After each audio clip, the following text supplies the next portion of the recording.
Fiat Chrysler Automobiles has announced plans to invest more than $1 billion into the Warren Truck Assembly Plant in Michigan to prepare the plant to build the next generation of Ram heavy-duty pickups. Production is slated to begin in 2020 and the new Ram heavy-duty trucks will be built alongside the Jeep Wagoneer and Grand Wagoneer. The decision means the trucks will no longer be built at the Saltillo Truck Assembly Plant in Mexico.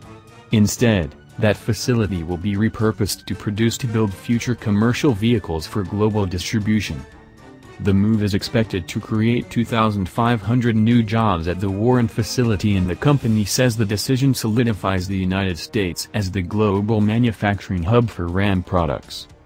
Little is known about the next generation of Ram heavy-duty pickups, but we'll get a glimpse at how they will look when the 2019 Ram 1500 debuts at the North American International Auto Show next week.